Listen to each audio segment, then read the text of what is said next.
Just waiting for the clock. And there's the clock. All right. I go here, and I wait for that to start.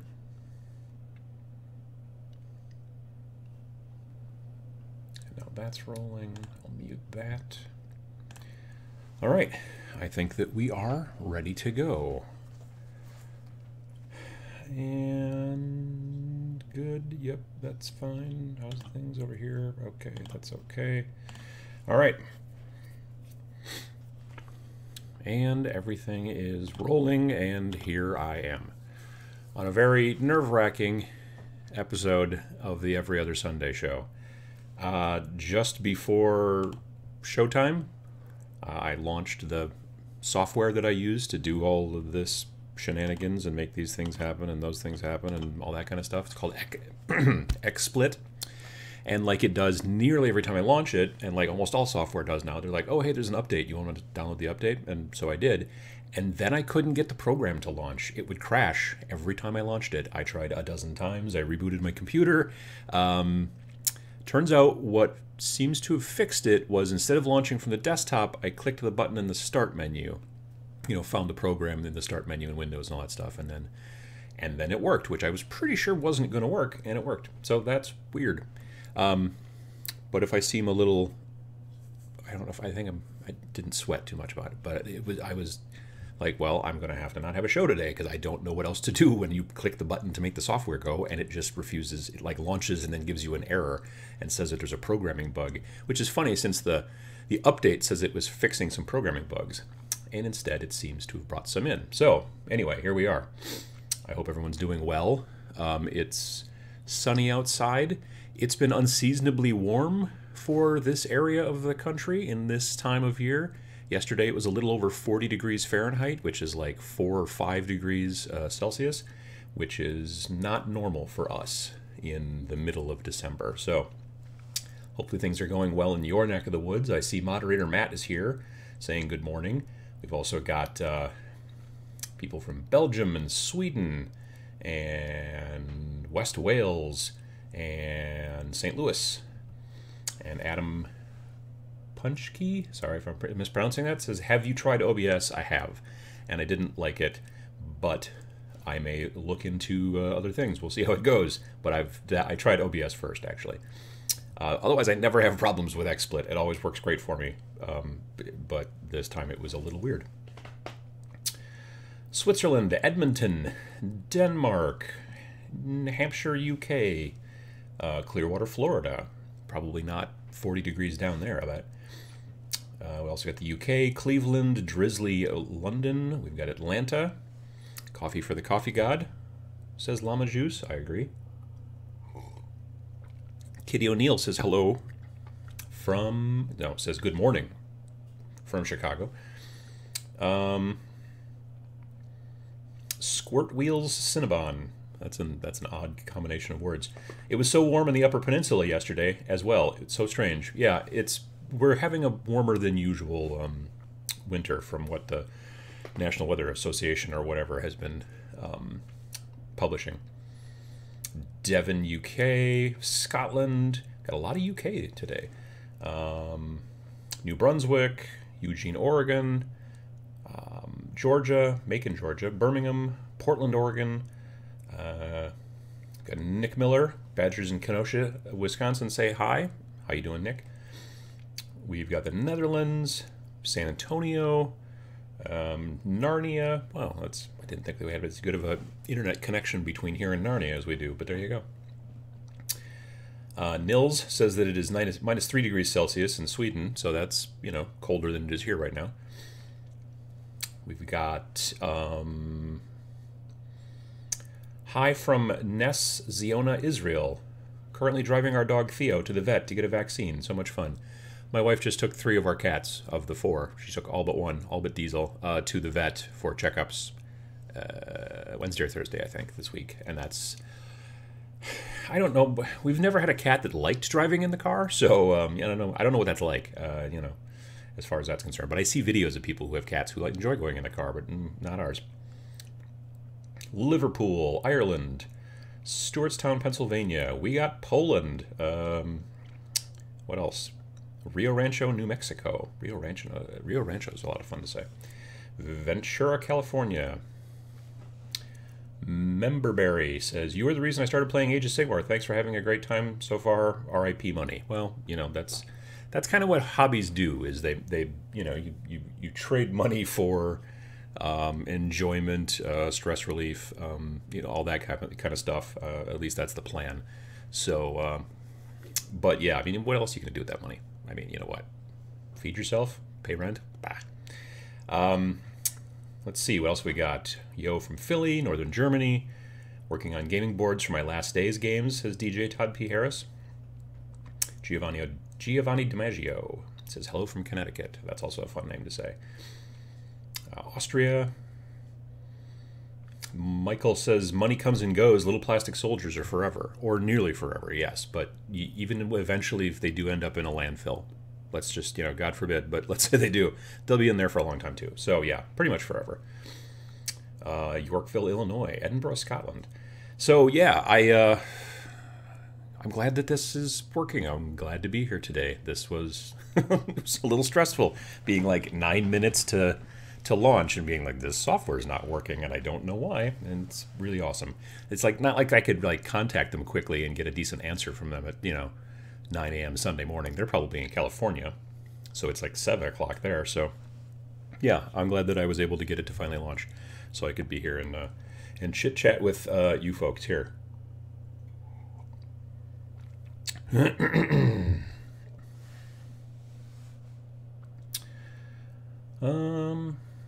Corvus Games Terrain, hey, says, just checking to wish you and yours a happy Christmas. I'm off to build IKEA furniture. Well, that's good to hear. I watched I read some thread recently on Reddit about things that aren't as bad as everybody says they are. And one of the things that kept popping up was IKEA furniture. And it's not the quality, it was the instructions. Because people always make these jokes. You see it on like The Simpsons and all kinds of places about like, oh, you've got this instruction set for your IKEA furniture and it doesn't make any sense. And I think that's just a joke that joke writers use, but it's not like we've put together plenty of IKEA furniture and it always seems to be really simple. You just follow the instructions and I've never had any issues. I don't know. So let's see here. Where else are we? We got the Philippines. There we go. Rob Phillipson says, currently painting up a squad of Scutari Vanguard in gloomy Newcastle. Yeah, I'm hoping after the beginning of the year to be able to get into my further kill teams.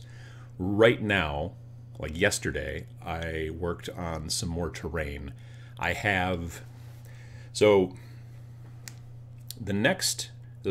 Basically I'm going to be filming a battle report, I believe, on Saturday the 22nd.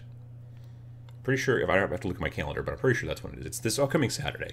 We're going to do some kill team, at least a couple, maybe 3 games. We might try to do a campaign real quick. A friend of mine is bringing in, spoiler alert, Blood Angels. Yes. And I don't know what I'm bringing yet. But we're going to have a battle, and it's going to be on the new terrain. So I've got the tablescapes or terrain tiles or whatever the heck they're called. I can't ever remember the name. From Secret Weapon Miniatures, I've got 6 of those babies. They are basically done. I might want to touch up just a little tiny bit, and then I'm going to try to varnish them all before we start using them. And then I'm also trying to work on a couple extra buildings, like just older GW Cities of Death style buildings that I had built, primed, and even kind of base coated, and they've just been sitting in the basement. So I dusted them off yesterday and tried to get the spiderwebs off of them. Mostly successful. And basically, I tried to kind of embellish and kind of do a bunch of stuff. Did a bunch of washes on them, and then washes take forever to dry, and then I went and did other stuff and kind of got distracted. So I'm hoping to be able to do more of that, work on that stuff to this afternoon, and kind of get that stuff done. But the plan is that terrain is all going to be done in time for the game this upcoming Saturday. We will film some stuff in the new annex to the studio. I've taken a little extra room over at the studio place, and so that's where in theory, that's where we're going to be doing the battle reports going on in the future. The battle reports that I've done in the past with Matt and Sam was in with the first one too for Wreckage. That was in the main room where I film, and and we're going to try to do it in the going to try to do it in the other. I'm going to try to do it in this new room because I think it would be nice to keep the stuff a little bit more set up if possible. So anyway, what else have we got? I saw some questions.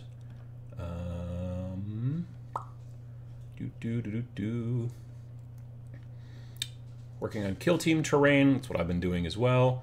Ash Trigg says, I just got my first commission from someone at my gaming group, painting up a Stormcast Shadespire warband for him in January. Looking forward to it. That's always cool. Yeah. I'm going to be doing a video soon, actually, about, you know, kind of like sort of starting up like a small commission-y kind of thing around, you know, painting stuff for your friends, what kind of things you might want to... Because what's going to happen is if you start and say, hey, I'm a commission painter, everybody, I'll do commissions, they'll be like, hey, cool, here's 5,000 points of such and such. And you probably don't want that.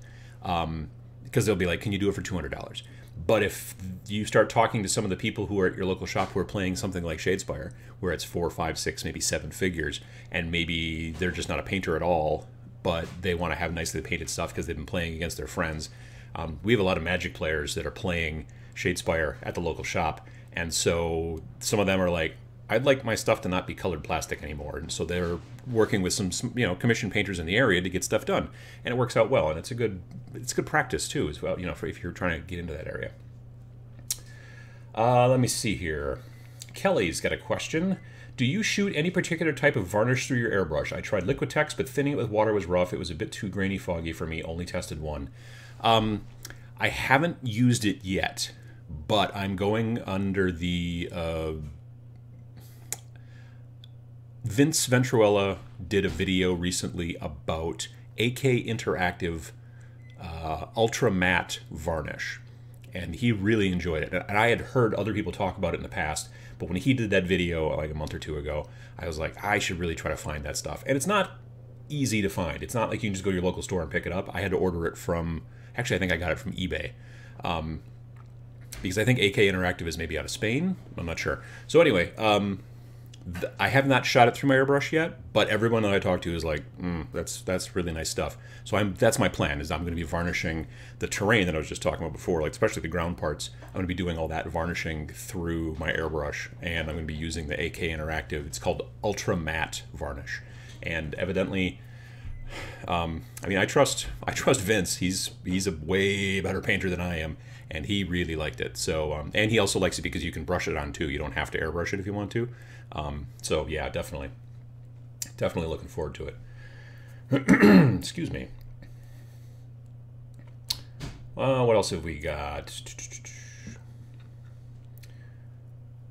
Kelly says, I hear good things about Vallejo, AK, and MIG varnishes, though. Anyone else? Yeah, like that AK Interactive Ultra Matte is that's the one that I'm on. That's the one that I'm going to be using. Got people talking about what they're going to be getting for the holidays, for Christmas and such. We've got Blackstone Fortress, waiting until after Christmas. That makes sense. I got mine on the Black Friday sale at my local shop, which was the first time they'd ever done one before. So, let me see here. Just got my Soul Wars box set finally back in stock. Looking forward to painting them Night Haunts. Yeah, those spooky boys are a lot of fun. They're I really do want to get more of those guys put together and painted for my my Death Army too. They're just great looking models. Greg Lewis says, I've got 2 start collecting Skitarii and the AdMech Battle Force box coming in, I think. Lots of painting ahead. That is a lot of painting. A lot of building and a lot of painting. What else? Luther Starr says, working on a Battle of the Bulge table for bolt action, specifically the Battle of Foy from Band of Brothers. Any recommendations or tips for doing a snow table? Hoping to use it for my Space Wolves. I've never built a snow table before. I know a lot of people talk about like baking soda, but like I'm assuming in the situation that they're talking about, they're probably using PVA glue with baking soda. When I usually use CA glue with baking soda, I've made a video about that in the past, my baking soda bases, it gets hard and does not get white. I mean, it doesn't get like a different color, but it's not as puffy white as like snow bases usually are. That's a good question. I don't know if somebody else in the chat's got some suggestions for for a good like snow terrain. Like when I do like Frostgrave and stuff like that, I just use a snow gaming mat, you know, like one of those kind of big neoprene kind of giant mouse pad things that looks like it's got snow, you know, printed on it or whatever. Which is works pretty well for me, but I've not actually done a snow base. I've done some snow basing a little bit, but never like a big piece of terrain that way, you know, especially not a game board. That's a good question. Primarch of Legion 2 says Black Legion is coming for you. Yeah, I haven't. I heard yesterday. I was pretty busy, but I heard yesterday that there's some kind of rumblings and pre-release news about some new Black Legion stuff coming forward, which sounds great to me. I'm definitely, if they can make some new sculpts for Chaos, that would be great, because my Chaos army is old.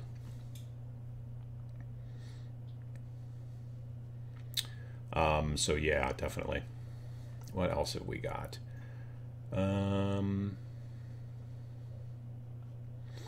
Beyblade Bro 2007 says, I still have no figures and have never built one yet, but I love this channel. Well, you know, there's nothing wrong with like learning a bunch of stuff before you pull the trigger. You know, maybe eventually maybe sometime in 2019 you'll end up buying some models and maybe some Shadespire or something like that. They go together pretty simple, and then there's not too many you got to paint, and then you can play, and it's a fun game. So yeah, that's you know, nothing wrong with that. I got no problem with that myself.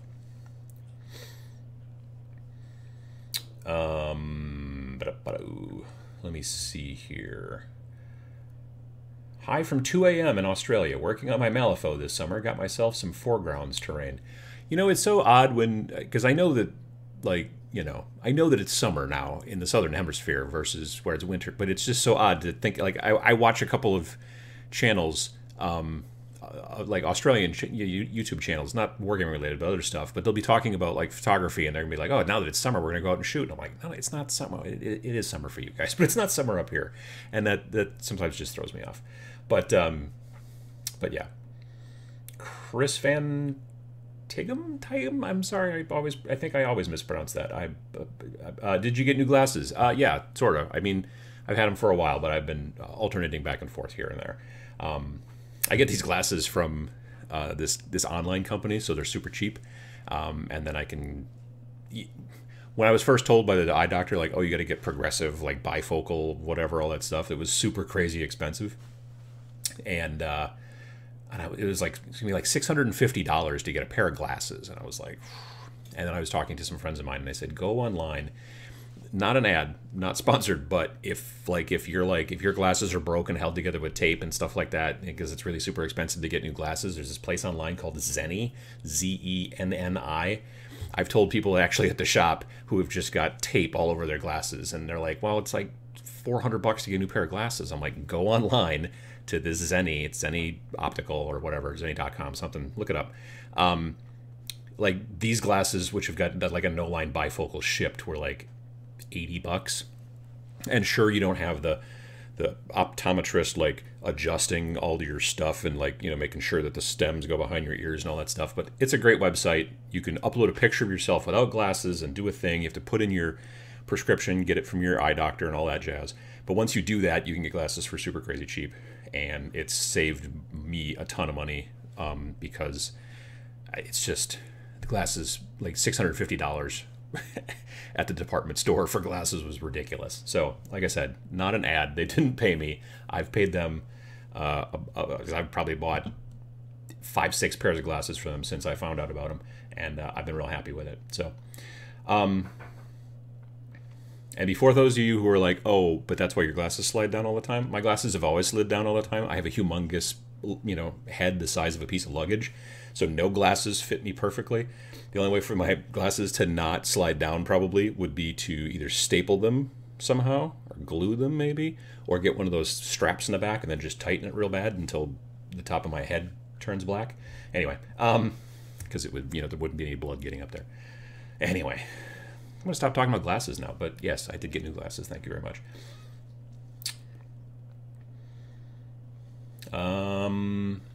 Tabletop World Scenery, Creature Caster, Build Your Own Bundle, bunch of paints. My wife thinks I might have a problem. Well, that sounds like a good Christmas. I don't know.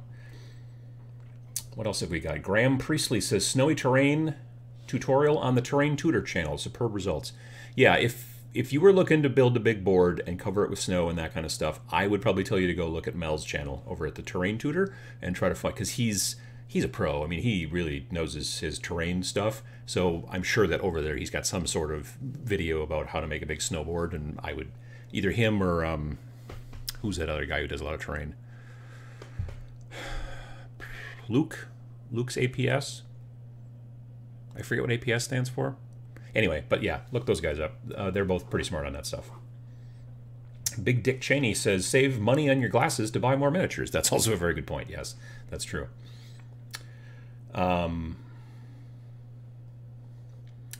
Let me see here. Hello from Berlin. I hoped to participate today, but real life just keeps throwing surprises. Happy Sunday to everyone. Well, we're glad to at least see you, pop in. And I'm assuming it's Berlin and not Berlin. See, around here in Wisconsin, there is a city called Berlin, Wisconsin, which is spelled exactly the same way. So I'm assuming you're, from your username, which I can't even barely pronounce, I'm assuming you're probably in Berlin, Germany, which is way cooler than Berlin, Wisconsin. I'll just tell you that right now. I mean, even the people who live in Berlin are probably like, yeah, Berlin is probably cooler because it's way bigger and all that stuff. Greetings from Portland, Oregon. Looking forward to new Battle Sisters to add variety to my Grim Skull Sisters. Yeah, evidently 2019 is supposed to be the year, so if you've put new Sisters of Battle on your Christmas list, you will not get them at Christmas unless, Santa or whatever brings you an IOU. But it sounds like they're going to be coming out. I mean, they put out beta rules in the most recent Chapter Approved, in Chapter Approved 2018, which I think came out in stores yesterday, I think. And so yeah, that's definitely a good sign, for those of you that were looking for that kind of stuff. Let me see here. Any suggestions for less gross demons? GW stuff is pretty grotesque. Would like some, but don't want to give my kids nightmares. Less gross demons. I don't know. That's a good question. I've been interested in demon miniatures for a while, just because I've got this kind of idea in the back of my head, but I haven't really been looking at less gross ones generally. I would not tell you. Well, I was going to say, I mean, Creature Caster probably goes the other direction. They're amazing sculpts, but they're definitely more extreme if you want to just go. I mean, depending how you paint them is whether they're gross or not. But yeah, I don't know if anyone else in the chat's got some ideas about some. I mean, I did buy some. They're not demons per se, but they're fishmen. I bought some metal fishman models from a company called Pulp 28, I think, during either Gen Con or Adepticon. I think it was during Adepticon that I picked those up, and those are pretty cool. And they're just basically like fish people, I mean, they're not exactly demons, but they're kind of, you could say they were demons. There's no reason not to. You just paint them a different color, not like greenish blue. Maybe you paint them red or whatever, then they're just sort of scaly. Yeah, I don't know. That's a good question. I've not come across any like less gross demons that, but potentially,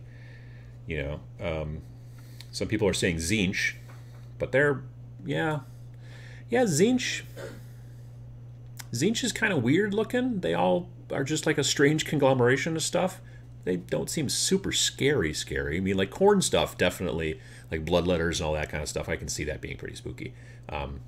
Because they got a lot of teeth, and but I think there's maybe some, like, I think the pink horrors from Zinch are almost, along with Nurgle, they're very, I think, comic relief. So that's maybe not a bad idea. I don't know. Let me see here. John J says, the missus is listening. What kind of 3D printer would be great for a first-time 3D printer owner in our hobby? From what I hear from everybody over and over and over again, there's a printer that's inexpensive but very good, and it's called I believe the name of the company is Creality. It's like the word reality but with a C in front of it to make it like creative reality, but it's Creality Ender, E-N-D-E-R, I'm pretty sure, 3. The Creality Ender 3, which I think I'm getting right, is like $200 to $300, I think, and evidently is a very good, for the price specifically, a very good filament printer. So when people ask me lately, like, what's the good starter printer that I should look into, I always tell them that one when I can remember the name, which is not always. But yeah, the Creality Ender 3. I just noticed my hood is all cattywampus over here. Is supposed to be a good starter and not a bad idea and a decent price. So yeah, definitely.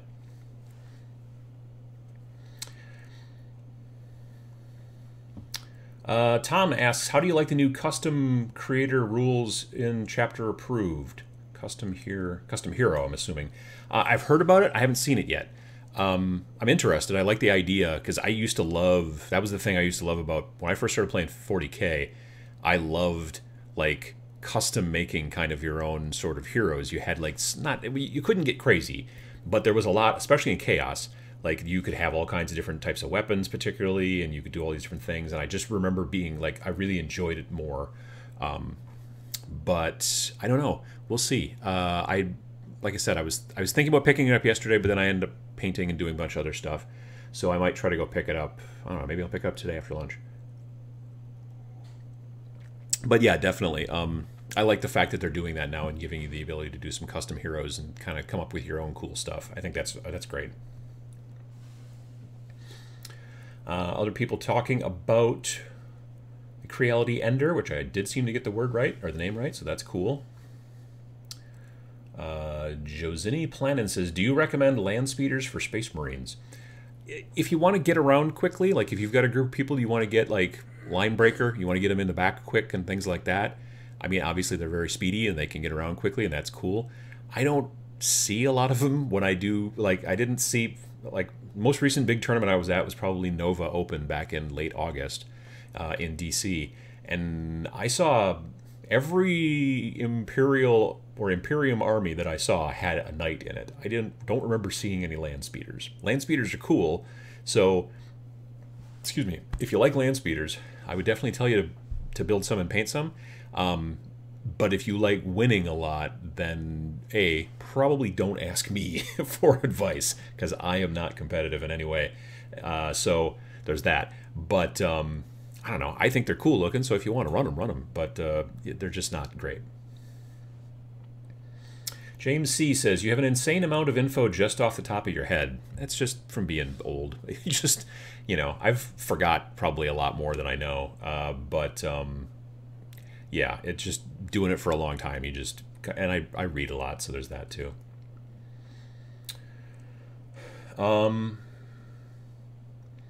Valendar says, Ender 3 for minis and terrain, but for nothing but minis, nothing beats the Anycubic Photon. Yeah, the problem with the Anycubic Photon, and it's not for everybody, but this problem is not a problem for everybody. It's a problem for me, though. I seem to have a relatively sensitive nose to some degree. I've been noticing that as I've been getting older. And I've got a friend, Mac the Maker, who I don't know if is in the chat today or not. But he's a patron, he's a Patreon supporter, and he's got his own channel, Mac the Maker. His name is Josh, and he does a lot of 3D printing, a lot. He's been to the last 2 TMXs as well. He's from down in Illinois. Anyway, he told me, because he got one, and I was like, oh, I was really excited because I'd heard great things. And he's like, yeah, it's a great printer. It does great work. It smells terrible, just terrible. So the Anycubic Photon is not a filament printer. It's a resin printer. And normally resin printers are really super expensive. Like the Formlabs 2, Form 2, I think it's called, printer is like $4,500 American. The Anycubic Photon is like $500 American. And it does basically just as good of but the problem is that the resin that it uses is so smelly, and the process, like when you fire it up, he basically told me the first thing he printed with it, when he came back down to the basement to check on it, he says it was like walking into a wall because the stink was so bad from the smell of the resin. So that's what's caused me to not buy one, because I can't keep one in the garage because it will freeze because it's cold. Now, if I just only printed things in the summer, I guess I could, but then I don't know if I want to stink up the garage that bad.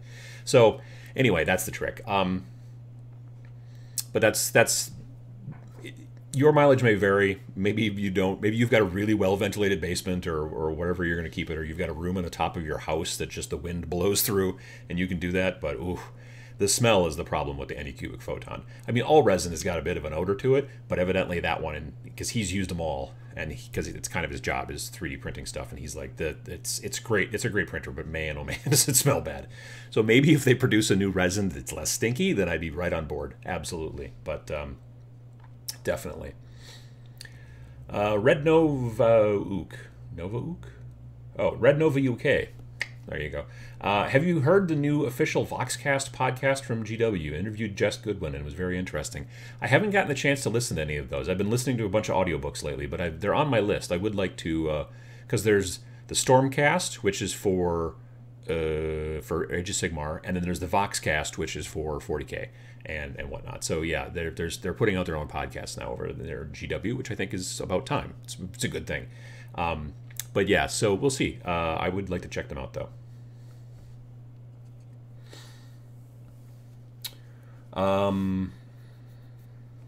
Let me see. What else have we got here?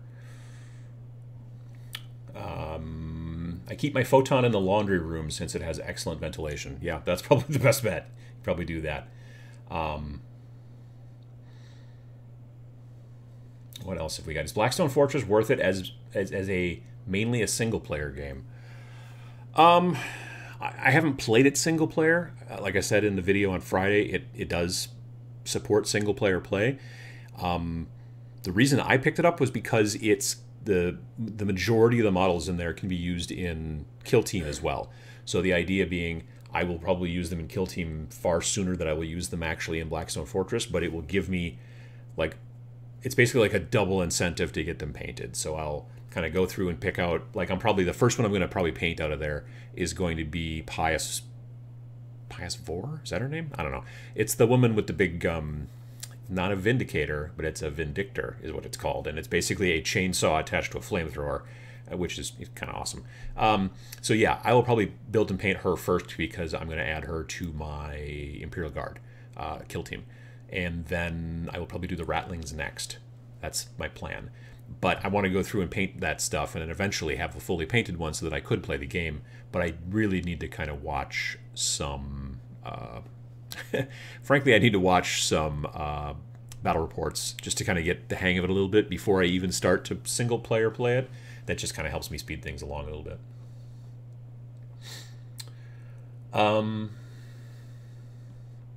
Doug says, Adam, have you had a chance to play Rangers of Shadow Deep yet? My wife and I have been stuck on it recently. I've read through the book, and I'm super excited to start doing that. I have to get some models finished up for bad guys. I've had some conversations with Joseph McCullough, who wrote it, and we've been emailing back and forth, and we might have something fun happening in the future, and I would like to... I'll let you guys know more about that soon, but yeah, it's going to be related to Rangers of Shadow Deep, which I'm really impressed with the quality of the product, and so I'm really looking forward to. Like I said in the Friday video, I'll probably eventually do a single person, like a single player battle report of Shadow Deep, and I'm looking forward to trying that out as well. So yeah, it's just for those of you that don't know or haven't looked into it, Rangers of Shadow Deep. It's a game self-published, written by Joe McCullough, who wrote Frostgrave, and it's a little bit like Frostgrave, but it has a single-player aspect to it, and it's got kind of a bunch of RPG elements to it if you want to go that direction, but you don't have to. But it's pretty much Frostgrave was, you have the like war bands going into this ruined city to find treasure, and you're fighting against each other and trying to get treasure. And each war band is run by a wizard, and then an apprentice, and then there's a bunch of hench people. In Rangers of Shadow Deep, instead of the wizard, you've got a ranger that's running everything. You've got fewer hench people, and it can be played more co-op as well, so you're not having to fight against each other particularly. But you can also be played single player because the monsters are run by like an AI. There's rules like, okay, well, you take this guy, this Noel, and go, okay, well, step one, is this happening? No? Yes. Okay, cool. And then it's the kind of flow chart that allows them to kind of, like, basically at the end of the flow chart, you now know, okay, I have to move this guy closest to this guy because of reasons. And it's kind of like what they do in computer games when they have the single player games. The NPCs, the monsters, the bad guys, whatever, have a set of rules they follow on how they get there. They're obviously infinitely more detailed and fancy than they are necessarily in a tabletop book. But that's because computers are super wicked and fast. So yeah, that's kind of the way it works. But it's a cool game. What else have we got here? Alejandro says, hi, I'm super new to miniature gaming. Is there an equivalent to Warhammer Underworlds for 40K? I mean, in the fact that it is a gateway game, I mean. Nothing quite like Warhammer Underworlds for 40K at this point. Warhammer Underworlds is a game that uses basically the lore and the stories and that kind of stuff, and it's all Age of Sigmar stuff. But there hasn't been a version like that. There hasn't been a game like that yet for 40K. If you're looking for a 40K style game that is fewer models and quicker to play and that kind of stuff, then I would look into Kill Team. It's not like Underworlds has got like cards and it's played on a hex grid, and it's a little bit more of a gateway game in that it's a bit more board gamey.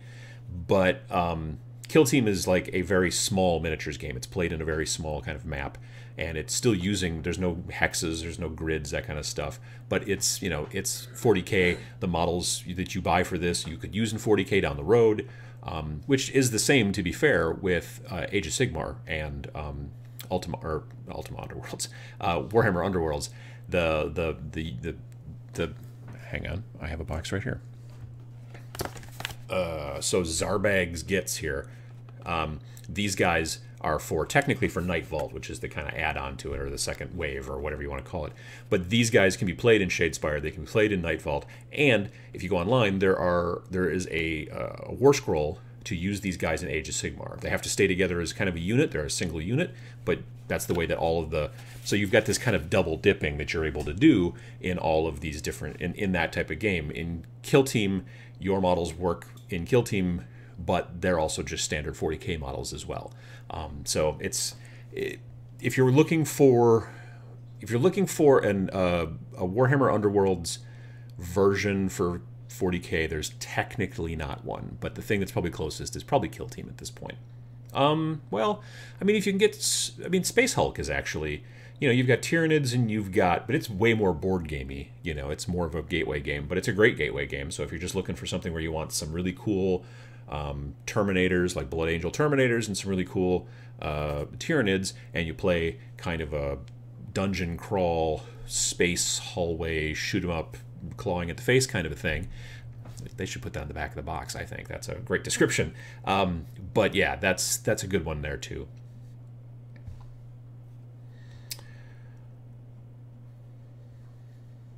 Rick Sheely says, Rangers of Shadow Deep looks really cool. I'd like to incorporate lots of the mechanics in my D&D games. Yeah, there's some smart stuff in there, I think. I think Joe does good work. Paul Thompson says, I'm hoping I've been good enough for Santa to bring me the new Shambling Undead team for Blood Bowl. This is the team I've been waiting for. Anyone else playing Blood Bowl? Yeah, I was really glad when they released the Nurgle team, because I was getting to the point where I was like, I may have to just try to figure out how to convert, what the heck, the Blight Kings, the Putrid Blight Kings, to football players. Because they're bulky and they're big, but they carry weapons and stuff, and you're not really supposed to carry much of the way in weapons in Blood Bowl. And I was like, yeah, I could.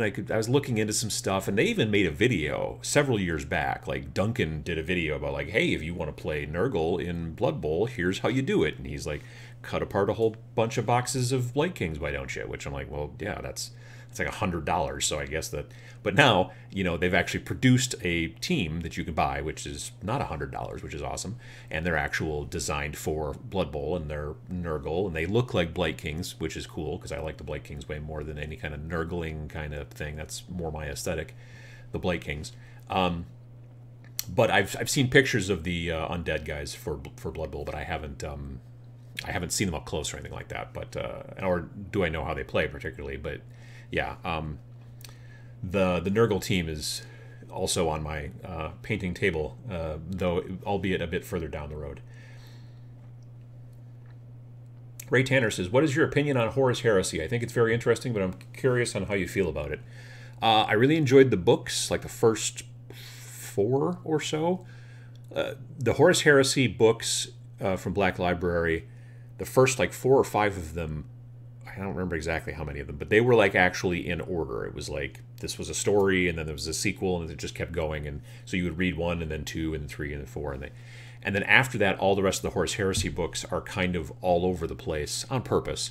They're like, well, now we're going to talk about what happened here on this day, and we're going to talk about what happened here, and it's because it's all history as far as 40K is concerned. For those of you that don't know anything about 40K, the reason it's called Warhammer 40,000 is because it's the 41st millennium. So people in Warhammer, people in the Imperium, when they write their checks, they have to write it, and it's like June 3rd, 40,012, or whatever. That's how it works. So it's 38,000 years from now, and but Horus Heresy happened, which frequently also is referred to as Warhammer 30K. That's 10,000 years previous to what's going on in the Warhammer world now. And it's back when the Emperor, it is a long story, but Horus, who was the Emperor's first Primarch, his first kind of genetically built son, if you will, things went poorly, as you can tell from the word heresy. And so they're great books. Most of the first ones, if I remember correctly, I think are written by Dan Abnett, who's one of my favorite authors as far as Black Library is concerned. So if you're into that kind of stuff, you should check that stuff out. And it's a good read or listen, because you can also, Audible and stuff like that. Now you can get finally the audiobooks from Games Workshop. A lot of them are on Audible, which is nice. However, there's also a game called Horus Heresy, which a lot of people refer to as Warhammer 30K, and it is basically about the wars that happened when the Space Marines kind of split off into bad guys who are now tainted by chaos and following Horus, and good guys who were still, loyal to the Emperor. So if you like the idea of Space Marines on Space Marines and like almost no aliens, because the battles are all happening between warring Space Marines, 30K might be for you. The downside is that the majority of the models for Horus Heresy seem to be Finecast. Or sorry, not Finecast. The other one, Forge World. So generally a good deal more expensive, and predominantly all made out of resin, mostly. So it's, but there's a lot to it. But if you're interested, it's something to take a look at. I would start with the books, though, just to kind of see if you like that kind of stuff. Brew Geek 1 says, I'm still hoping for a reprint of the Kill Team starter box. Luckily, I have a mound of untomated plastic to keep me distracted for a while. It is on its way, from what I understand. Definitely.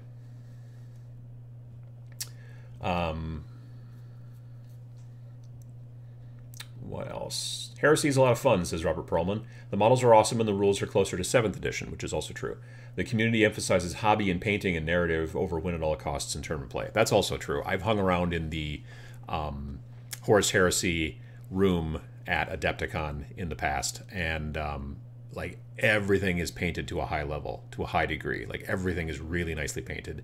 Those guys are really into the hobby and the narrative and the story, and bourbon generally. So the fact that I remember much actually from the Horus Heresy room during Adepticon is a little surprising, but yeah, good folks, and yeah. But Robert also says the models are all Forge World, so it's not cheap. That's true. That's also the case.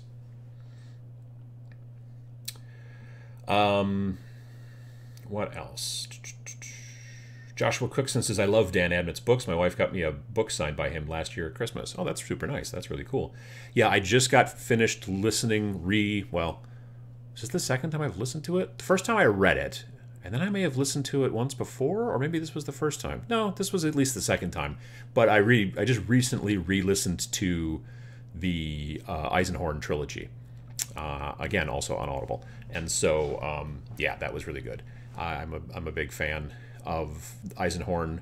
Eisenhorn's an Inquisitor, and this is the big. There was 3 books: Xenos, Malice, and Hereticus. I think are the 3 books that are in that omnibus.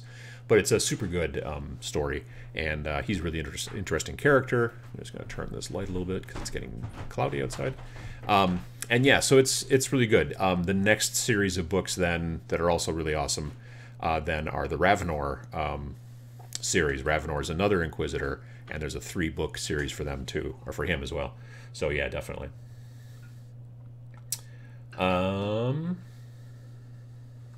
What else have we got? Marcus Sunbomb, sorry, it says Adeptus Titanicus is set in the Heresy as well. Yeah, that's true.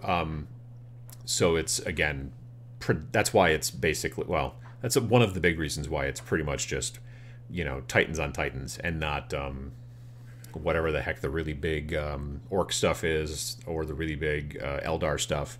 I can't remember the name of the really big Eldar. Like, it's like an Eldar Titan, but it's like a Wraith something.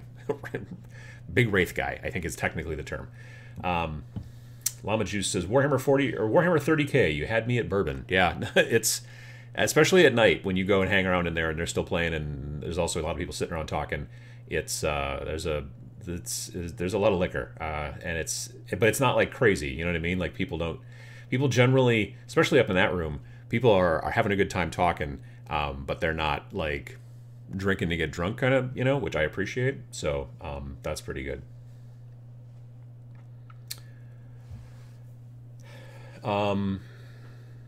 VJ Morph says, got chapter approved, can't wait to start going nuts with looted vehicle rules. Yeah, I've heard that they were putting that in there too, and that's really cool, because the looted vehicle rules, from what I understand, were kind of, I think they were left out completely from the new codex, weren't they? So that's kind of a bummer. Yeah, definitely.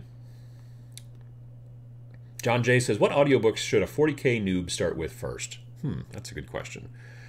I mean, if you want to kind of learn the story, like, to some degree, I would maybe even start with the Horus Heresy books, the first several. I think the first one's just called Horus Heresy, but I could be wrong. No, I think maybe it's not. It's called something else. Anyway, but yeah, go online and try to find like a list of Horus Heresy books in chronological order or whatever, and then kind of read, you know, or go through, listen, whatever, the first several.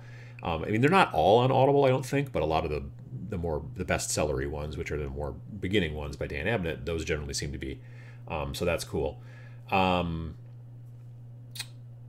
Because that can give you a backstory for why things are like they are in the 41st millennium. And then after that, like the books that I've read, and most of these books I've read, like, not audiobooks, but there are these big, thicker books that they make, which are called omnibuses. So there's a Space Marine omnibus, which has got like 3 novels in it. There's a Space Wolves one. My wife and I both read that one. She's read the Eisenhorn and Ravnor books as well and enjoyed those. What else have I read? So there's the Space Marine one. Oh, see, now the sun came back out. There's the Space Marine one and the Space Wolf one. Is there a Blood Angels one? Anyway, so I would look into some of those, but it's not a bad idea to start with the Horus Heresy, because then that way you kind of know a little bit about why things are the way they are. So yeah. Matthew Sears says, yeah, Adam and I drink in moderation at conventions. We are we're very moderate. Everyone's saying that Horus Rising is the first book, which is probably way better than, yes, that's very true. So start there, is what I would probably say. If you type in Google Horus Heresy book reading order, you will have the full list. That's also a very good idea. Generally, yes. Generally, that's the best place to go. What else here? JP Got Rocket says the only ones that need to be read in order are the first 3. I knew it was like 3 or 4 were the first were in order, because they like one book will end and the next book will start right away. So they're kind of like a trilogy, I guess, in that situation. There you go. Brewgeek says, I bought a large set of GW Lord of the Rings figures at a thrift store. I'm very intrigued. Any thoughts on that system? They've released the new book back in, actually it was during the Nova Open. I was at the Nova Open in DC, and that was when they first released it, like at midnight on like Saturday or something like that, or whatever.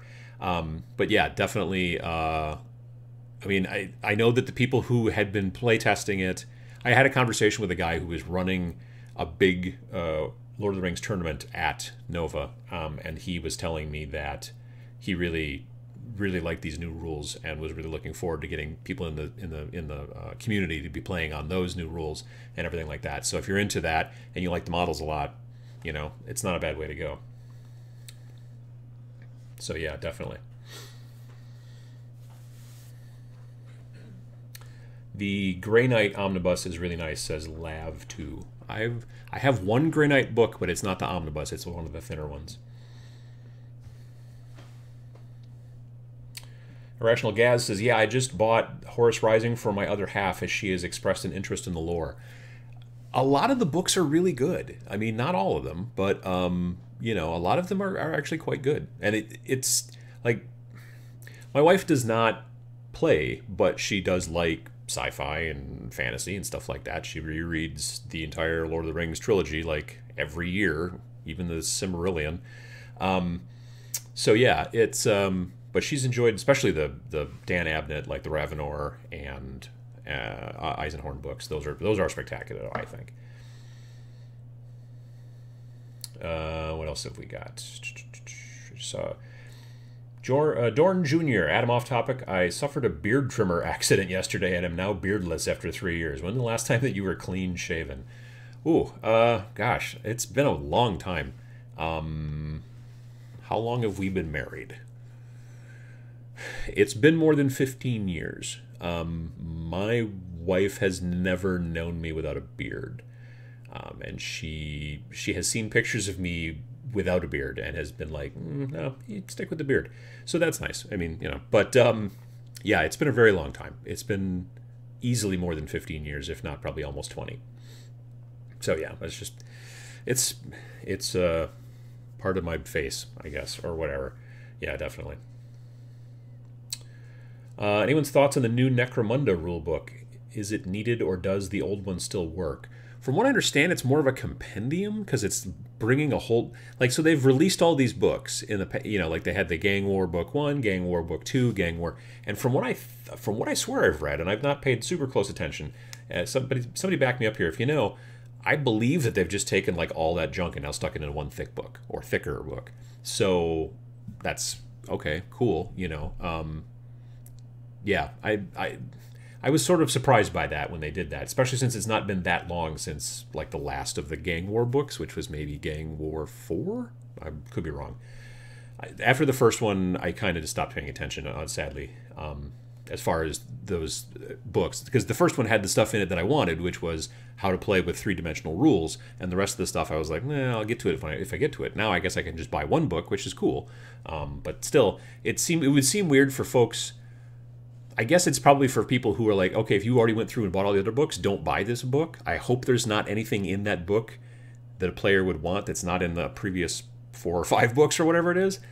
Because if they're like, oh yeah, no, we added new stuff even that's not in any of the previous books, then the people who bought these other books are going to be kind of peeved. So, I don't know. I haven't heard anything. I have not heard much gnashing of teeth or rending of garments on it, but I did see that the new book came out. I haven't heard much about it otherwise.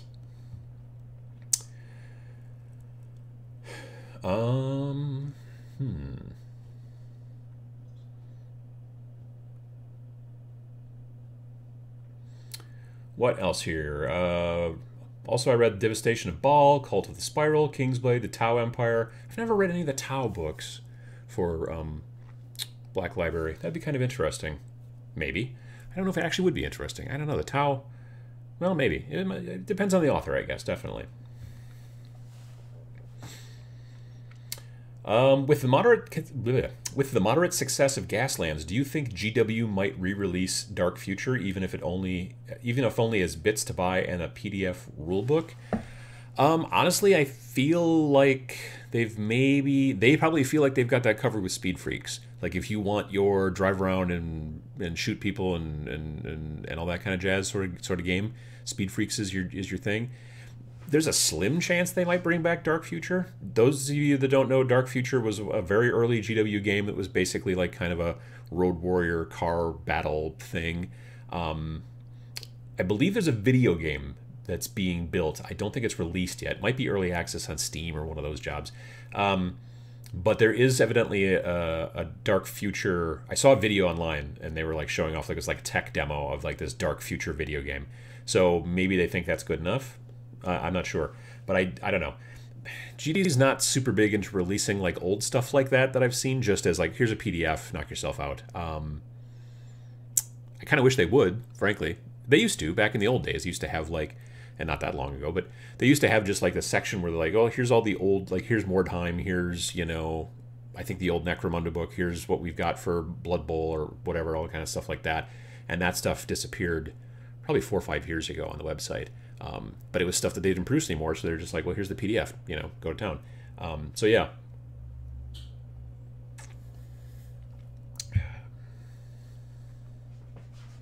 Alexander says, I love the Necromunda gangs because they're the best minis for Shadowrun. Yeah, I could see that, definitely. They would be very good minis for Shadowrun. I haven't played Shadowrun in forever, but yeah. I have a tech gang crew from the game that became Necromunda, but I have misplaced their arms, so now they are armless. That is terrible.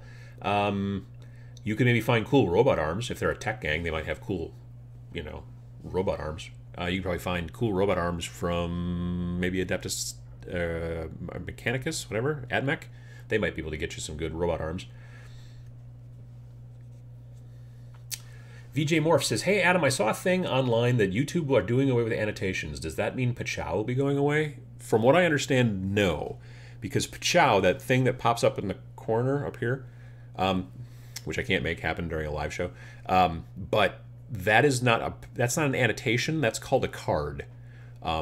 And the reason they went from annotations to cards was because cards worked on mobile, which annotations did not. Annotations, if you've watched on desktop in the past, are like those boxes that pop up that they can change the color. They can put them in different areas. There's like a little X so you can close it.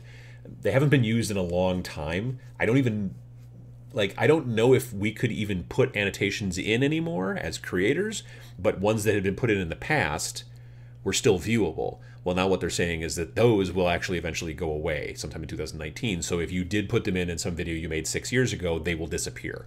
But they were the ones where you could type in whatever you wanted. Like they might be down over here in this corner, they might be up in this corner, and there's lots of text, and sometimes you could change the colors and stuff like that. But when I do Pachows, that thing is called a card, and it goes up here.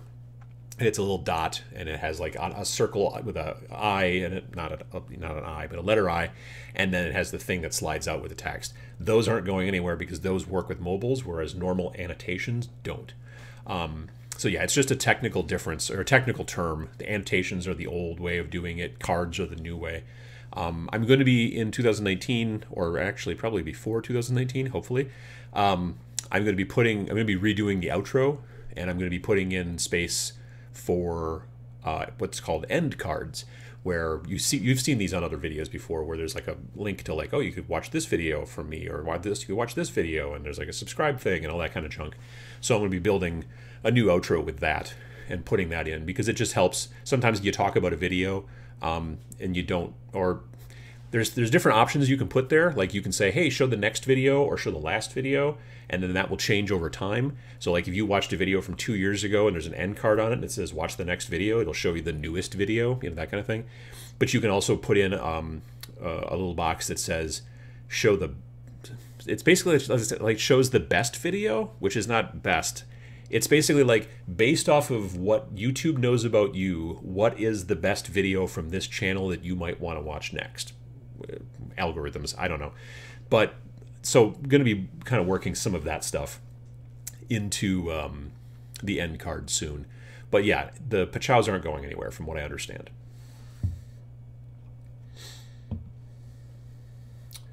All right, let me see here. The new Necromunda book is a compilation of the rules and all supplements released so far, and surprisingly enough, it's also updated according to all released erratas. So a good deal, I guess. Yeah, I mean, then that way, like if you've already got printouts of the erratas and you've got all the other books and the original book, then you wouldn't necessarily need to get this unless you just didn't want to carry all that extra stuff. But if you are just now getting into Necromunda, you could just buy this one book and be set. So that's not too bad. That's not too bad. JP Got Rocket says, Steve Jackson Games had Car Wars. There was a minis line at one time and it became a card game. Meh.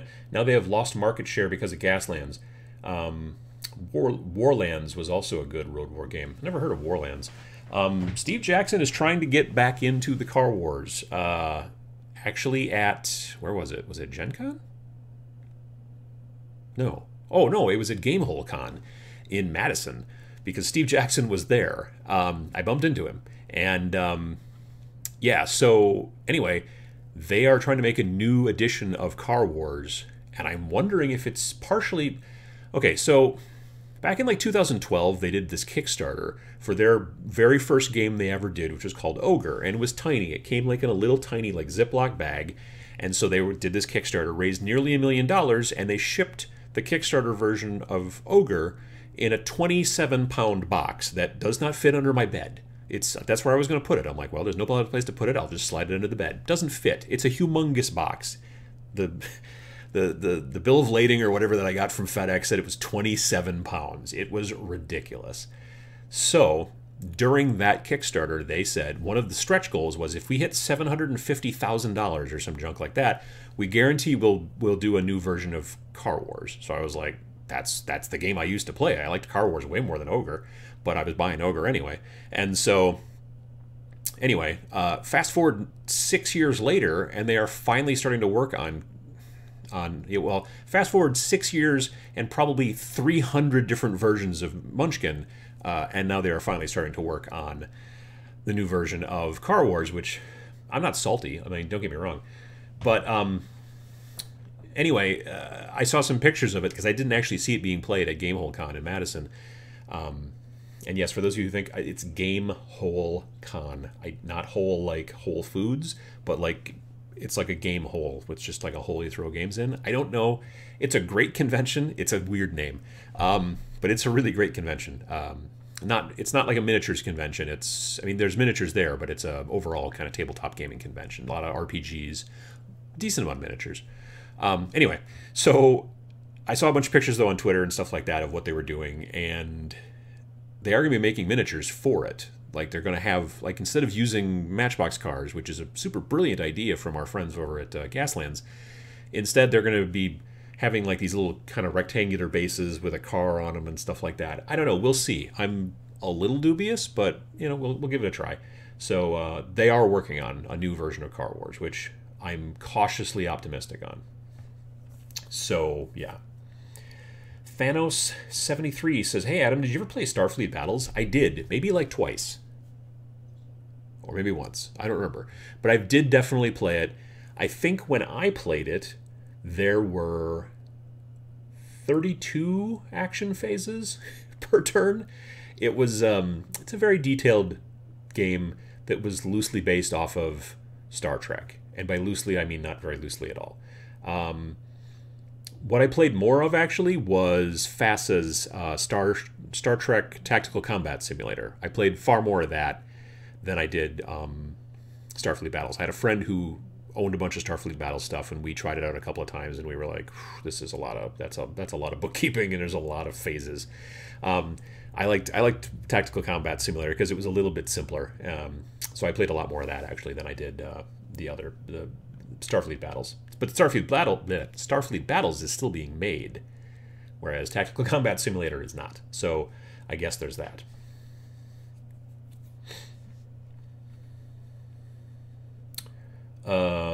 What else have we got here? Brian Griffith says, I'm not going to begrudge them Munchkin. Munchkin keeps the lights on and probably helps subsidize stuff like GURPS. Yeah, I get it. But I've just been, when they were like, hey, if we hit this stretch goal, we're going to make a new Car Wars. And then years and years and years and years have gone by. And I've been like, when's that going to happen? Okay, 6-7 years later, fine, I guess. But it is a little, yeah. It does keep the lights on, but it also makes me wish that they would use those lights to work on some other stuff sometimes too. So, yeah. I used to play Munchkin, like when it first came out, and there were only like maybe a dozen different add-ons. We used to play once in a while and stuff like that, and it's just not my jam anymore. But man, it's just astounding. Like when they decided they were going to make 40K Munchkin, I was like, is that a joke? And it turned out, no, that's not a joke. I'm like, all right. So, interesting. Just Logan CS says, what would be the best army to start with Kill Team? I was looking at the Tau Empire and the Custodians. I don't think you can do the Custodes. That's not a Kill Team, I don't think. I mean, I know who you're talking about. That's a 40K army, but I don't think that they have a Kill Team list. So I don't think you could run them. The Tau Empire, however, you can. Tau Empire are cool, and if you like the look of them and that kind of stuff, and if you like a very shooty army, then they're probably your thing. Understand that they don't really have much in the way of close combat, so you have to kind of sit back and shoot. But if you get into close combat, you are probably going to lose because they're not great at it. But for Kill Team, they've got the stealth suits are really quite nice. They've got a good set of rules, and they're just also cool models. The breachers are not bad as well. I think that because I've got a Kill Team built for Tau. They're just not their bases aren't textured yet, and they're not primed or anything like that. But they're built and ready to go. And it's some Pathfinders and I think some breachers and like at least 2 or 3 of the stealth suits. So yeah, they're pretty cool.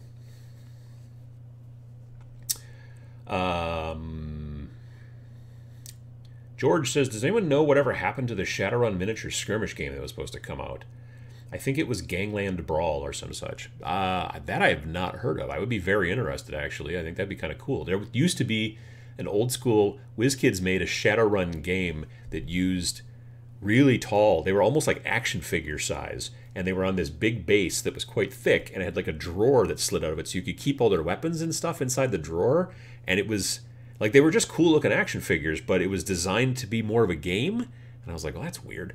And I never played it, though, but they looked cool. They were all, pre-painted and all that stuff, because it was action figures. But yeah, it was pretty cool.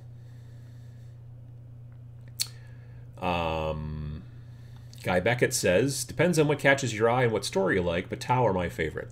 Tau was my first 40k army. And Mega Ronin is right here. It helps to paint something you enjoy. So definitely, like if you're, and I've said this I don't know how many times, if your main goal in playing a game like 40k or any kind of tabletop war game is to play in tournaments and win as much as possible, then you have to do a bunch of research to figure out, well, okay, what's the best army for that, that kind of stuff. That's a different story. You also take into consideration your particular play style. There's that too. But if you just want to really like have a good time and enjoy your models, enjoy building them, enjoy painting them, and enjoy playing with them, then it's a different story. Then it doesn't so much, you don't look into the meta of what's going on in the tournament scene and what's, all that kind of stuff. Then it becomes more of a situation of like, well, okay, because the thing is, if you buy and build and paint an army that you don't like, but they are powerful, you probably aren't going to enjoy yourself. I mean, you might. There's some people out there who just it's only about winning and it has nothing to do with the models or the hobby or anything like that. Then yeah, then you're good. But if you enjoy the hobby, and if you're here, you probably do. Then yeah, I would definitely look into that.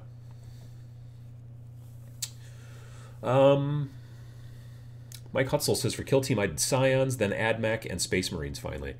I did Chaos Space Marines, Primaris Space Marines, Necrons, Death Guard, and most recent was Imperial Guard. Those guys are finished. So, yeah.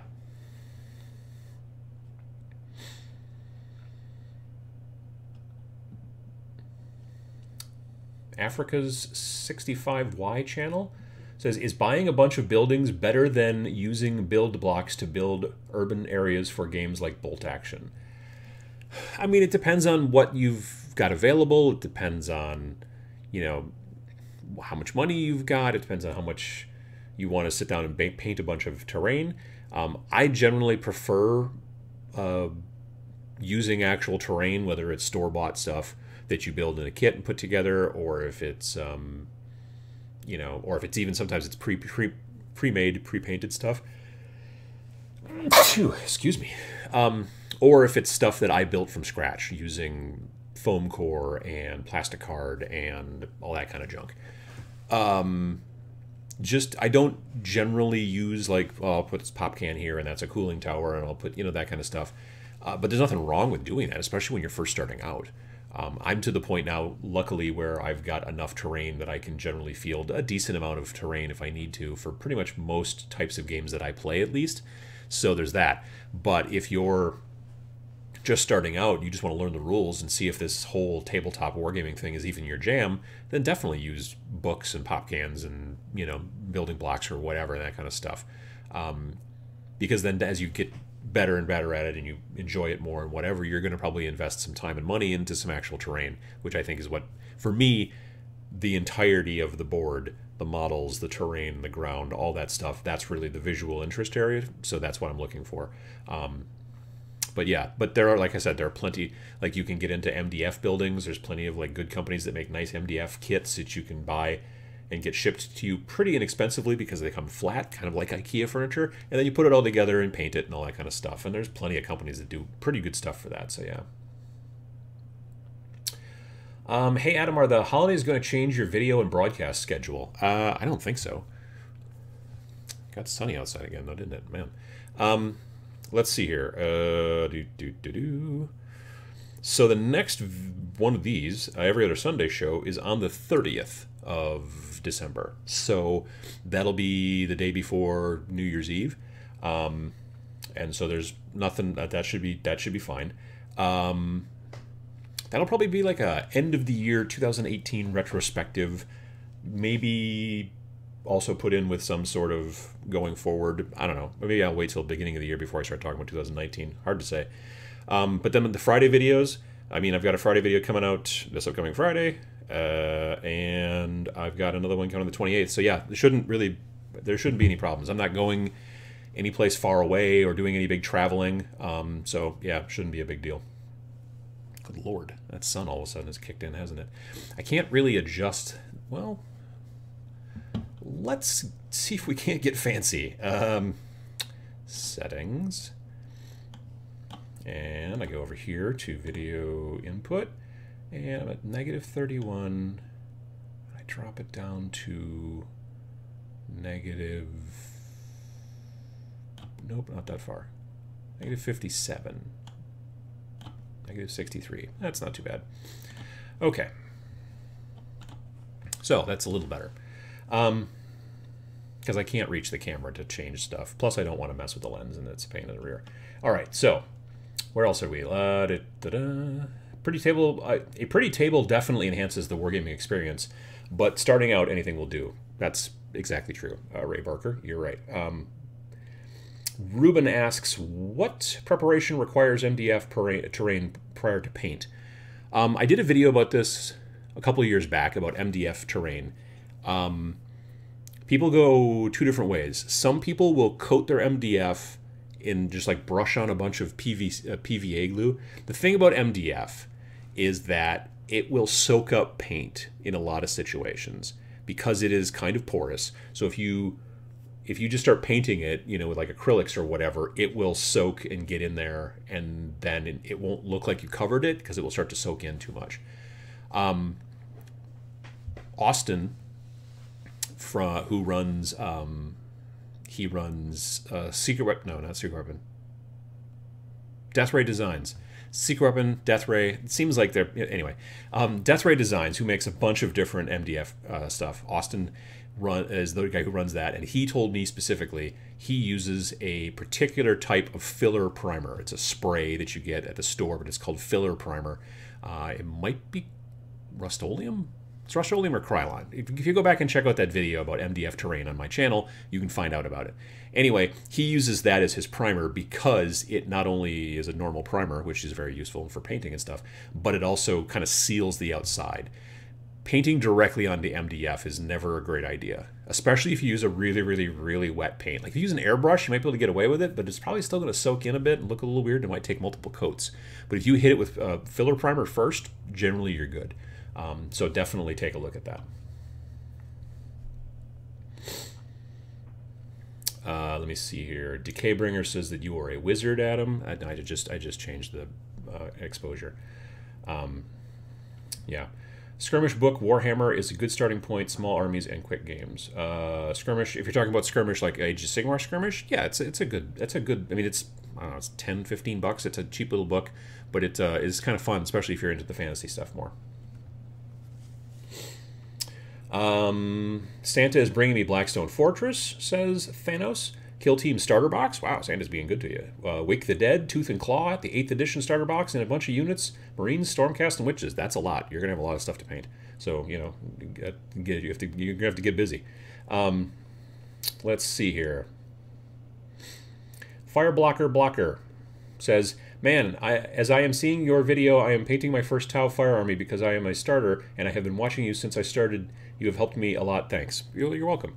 I mean, that's kind of the point, is that I'm trying to help people here in the hobby get into the hobby and understand that it's not as daunting as they may think. It's not as difficult. It's a lot of technique, really, more than anything. It's a lot of trying to figure out, I tell this story to people all the time about, like, you show someone a miniature you painted and they're like, I could never do that because you painted like every single little link to that person's chainmail whatever, and then you say, well, no, what I did was I dry brushed that, and you explain to them how dry brushing works and how you just basically get most of the paint off of your brush on a piece of paper towel, and then you kind of scrub back and forth, and then it makes it look like you painted every single little link, but it just is, it's a technique.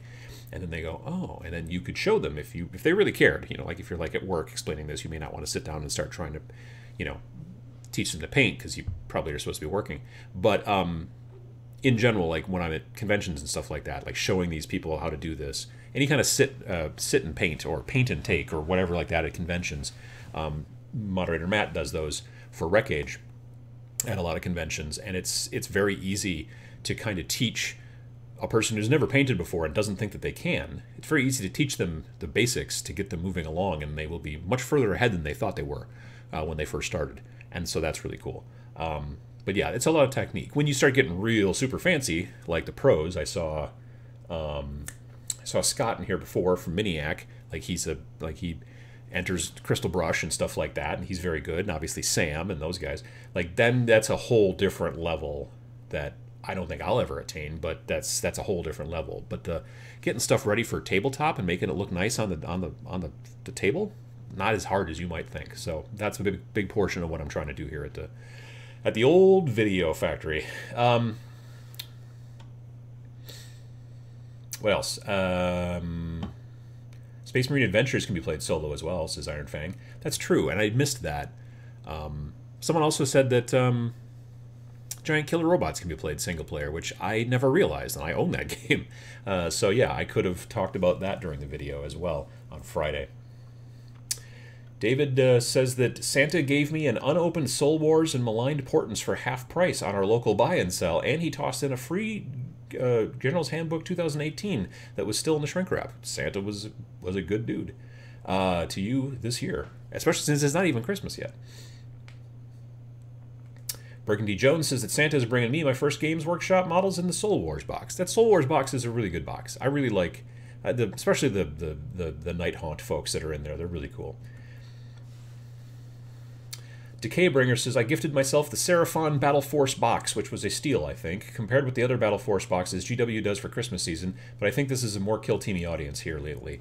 Yeah, no, but Kill Team's still pretty popular, absolutely, but yeah, the Age of Sigmar stuff is still, I think, I mean, I still play it from time to time. I haven't played it as much lately, but yeah, it's those Battle Forces are pretty decent deals, which is smart of them.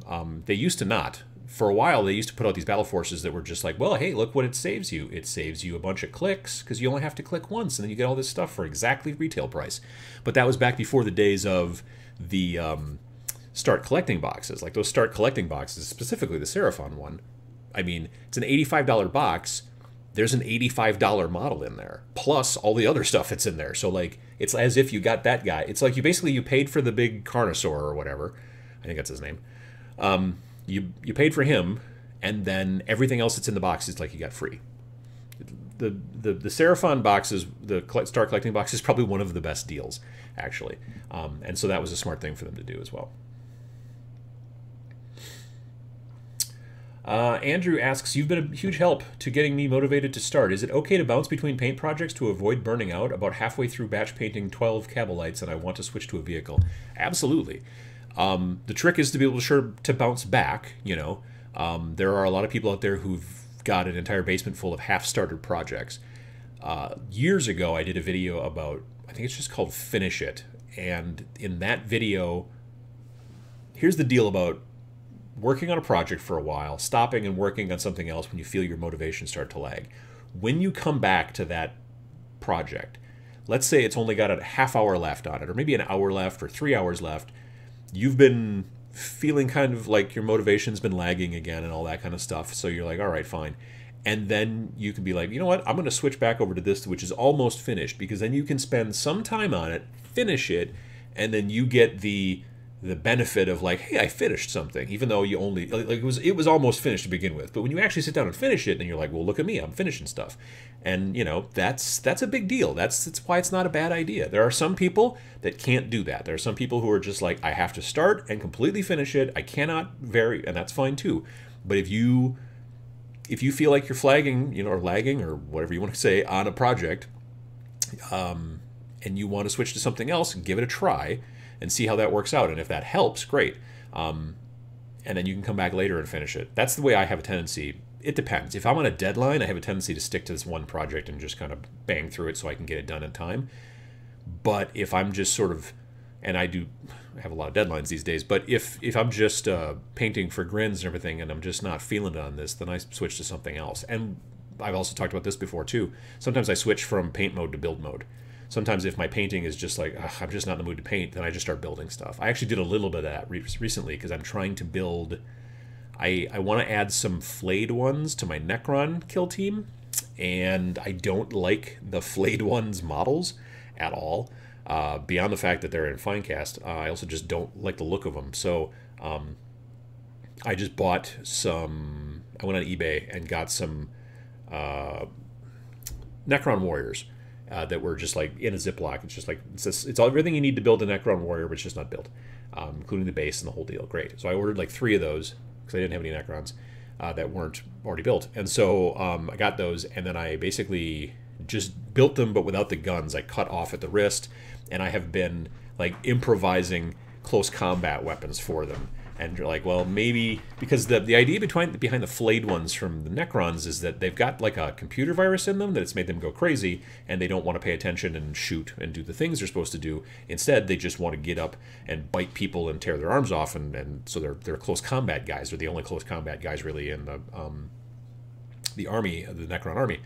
So I thought, well, since they've kind of gone crazy, they would probably improvise some weapons and stuff that they find on the battlefield. So that's why I've been, like, one of them is holding a Space Marine combat knife, and the other one, and then on his other hand, he's just got like a chain sword that has like kind of been ripped out of the housing, and he's just got it like wired to his arm. Like, I've used a really super thin wire and I wrapped it around.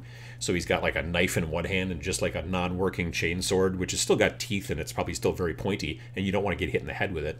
And so I'm kind of doing some of that. So I switched to that for a little bit last weekend. And then I'm kind of switched back to kind of get this terrain stuff finished for the battle report that I'm hoping to film on Tuesday. No, the 22nd, which is not Tuesday. It's Saturday. What else? Turk Blocks says, Uncle Adam, I've seen decent paint jobs on trash terrain. How do people do that?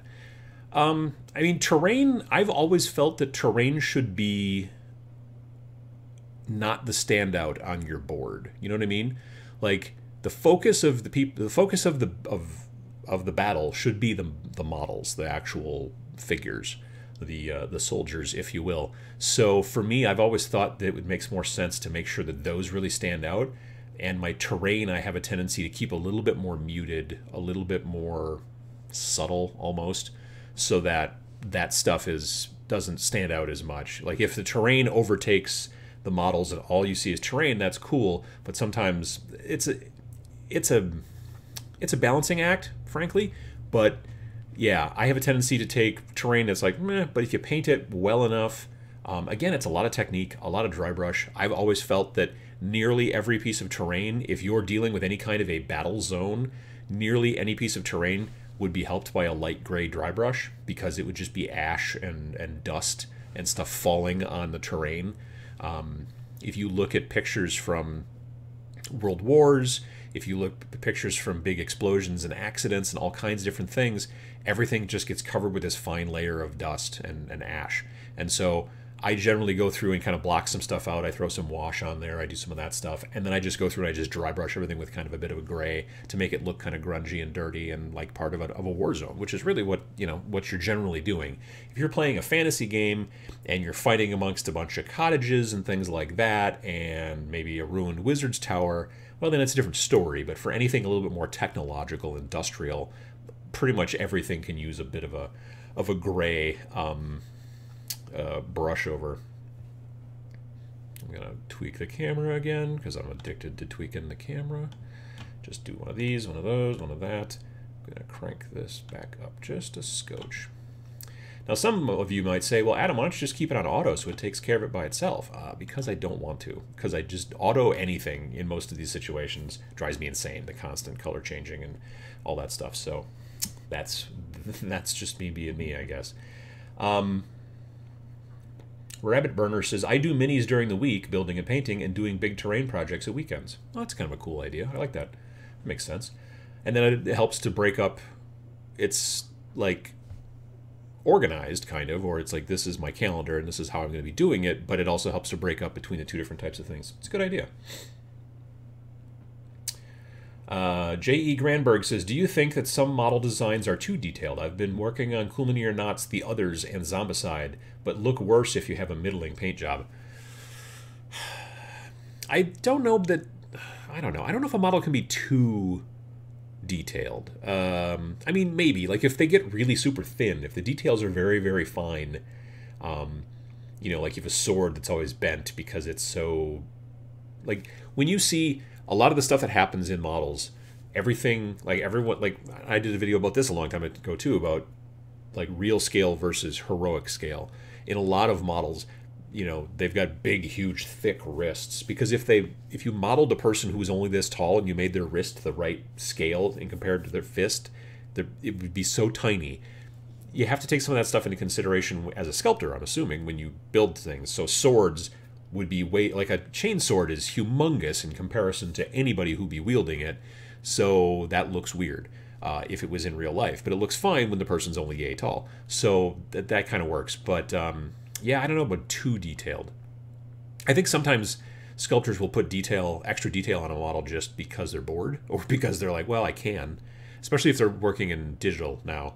It's so easy to be able to just go through and just like set textures to certain areas and then automatically texture it. And if the newer manufacturing processes can handle it and the mold makers can handle it and all that kind of stuff, then you're like, well, heck, why don't we just keep adding more texture? And I think sometimes that can be too much. Again, it can be a scale issue. One of the reasons that I like to use baking soda, one of the reasons I started using baking soda instead of sand for most of my basing was because sand, when you're only, again, this high, sand is like big chunks of rock. You know what I mean? Because it's these, just the scale doesn't work right. Whereas baking soda is so fine, it looks more like sand when you put it next to a person who's only 1.5 inches tall or whatever. So it's the same type of deal. Big detail over everything. If you were actually to shrink down and be as tall as that guy, you'd be like, what is going on? Because all these giant chunky details would be hanging out. And the actual real fine detail that you may not see, like the fabric in my shirt or my sweatshirt, you couldn't really mold that onto someone who's this high because it would be infinitesimal as far as the actual scale and size and all that kind of junk. So yeah, that might have got off the rails a little bit, but that's kind of how I feel about it. I don't know that you can have too much detail, but you sort of can. Let's say that. What else have we got? Jess Goodwin was talking about the problem of too much detail making a hero look like a Christmas tree. Yeah, I can see that too, exactly. That's a very good point. Do you know of any instances of GW stores not allowing non-GW miniatures to be played with? I've never been in a GW store. That's not true. I haven't been in one for years and years and years. There's not a GW store anywhere near me. I have to drive about 1.5 hours or farther to be able to get to a GW store. That being said, I've always heard that GW stores were like, you can't bring non-GW models in here to play. I think it's partially dependent upon maybe the manager who's running the store, but I don't know that for sure. I don't know if it's company policy or not. I mean, it kind of makes sense. Like if you go into a store that sells these models and you bring in to play their game, but you bring in other companies' models, that's kind of sounds like, you know, it'd be like going in. I don't know. There's not a great analogy I can think of right now, but it's not kind of cool. Like you're coming there to do that, and that's just not what they. Now there are other companies that are fine with it, but they don't own their own retail stores. You know what I mean? Like there are companies that are like, if you want to come to our tournament and play with our, you know, in our game, you can, even if you're not using our models. But but that's for the big companies, not generally the case. Generally, they're like, you need to kind of be using our models because that's the point. It's the same thing as like people coming into a local shop who don't buy from that shop, but they spend all their time at that shop, but they only buy their stuff online or on eBay or whatever, and they don't support the shop, and it's kind of the same thing. So, at least in my opinion. But I can't tell you for sure if it's always the case. Moderator Matt says he's pretty sure that's always the case, but he lives a lot closer to some GW stores than I do. A lot of other people in the chat saying GW only allow GW products in their stores, and again, I kind of get that. JP Got Rocket says, I found some sand that is very fine grained and doesn't have the health drawbacks that baking soda and superglue present. I wonder what kind of sand. I know there's I don't know if they call it sand as opposed to they call it dust. A friend of mine's got a chinchilla, and you don't wash chinchillas like in the sink, or they don't take showers, or you don't throw them in the toilet or anything like that. You throw them into a cake pan filled with this dust, and as soon as you drop them in there, they immediately just start flopping around, and that's how they wash themselves, is flopping around in this very fine dust. And I've always wondered if that stuff would be good for terrain. So,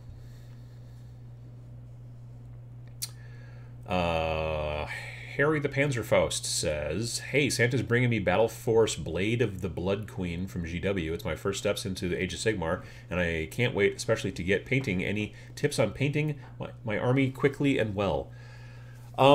As far as quickly, the big thing is in my opinion, is to plan ahead a little bit and try to find a spray primer, whether it's a rattle can or it's airbrush, depending what you got.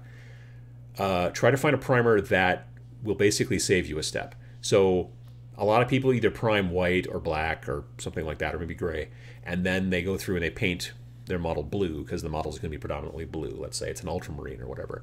If you were to just prime with blue, you could save yourself a step and not have to paint them all blue after you've primed them all.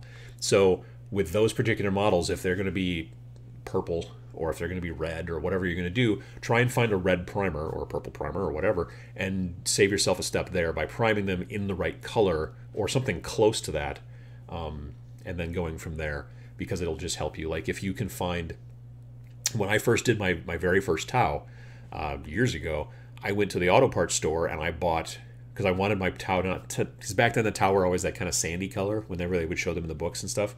Now they always do them in white, it seems. But I didn't want mine to look like that at all. I wanted mine to be my own thing. So I was like, I want them to be kind of like a dark red, but not too dark. So I went to our auto parts store and I bought a red oxide car primer, sandable auto primer. And I primed them all with this kind of dark red color. And then I dusted them all from above with actually an orange color spray paint. And then that, because if you spray them from above with white, it will turn them a little pink. And I didn't want to go that direction. Lightening up red, if you light it up with white, has a tendency to shift pink, which sometimes works, but in my opinion, it was not the way I wanted to go. So what I did instead was, like I said, I went orange for the highlight, and I sprayed them all above from orange, and then I went in and did the details and the washes and all that jazz. But that was how I started, and that saved me a bunch of time on those guys. And again, that was on the Fire Warriors. And the Kroot, it was a whole different thing, because I didn't want them to be the same color. That would have been weird. Yeah.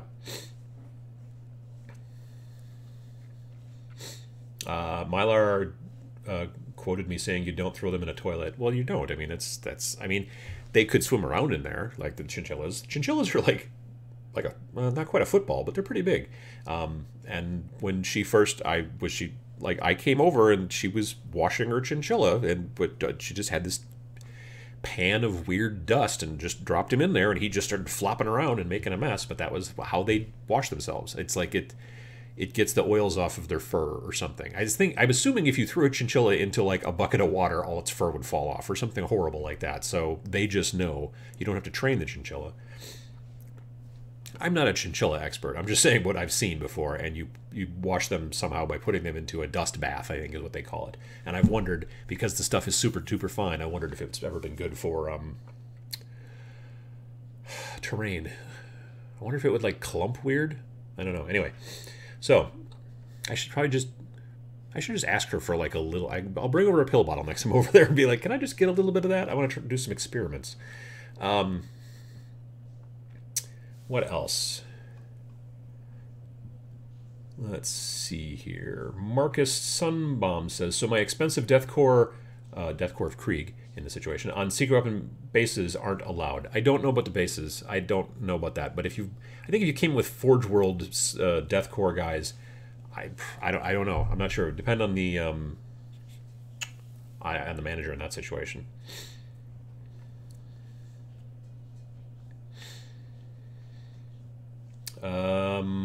Country Gaming of ND says, I use stones designed for iguanas on my bases. Lots of different colors. I use purple. Yeah, there's a lot of stuff at the pet food, not the pet food store, just the pet store in general that you can use in terrain. I mean, there's obviously the stuff that you can put in fish tanks. You know, some of that might be of the right scale. Like if you wanted a weird little castle that was only about yay big, okay, you could do that. I mean, it looks fine in a fish tank. It looks a little weird on your battlefield because you'd be like, "Ooh, that's a really small castle." But some of like rock formations and things like that, and the jungle like plants, not the live ones, but the plasticky ones that you can get, those can be good for alien plants and things like that.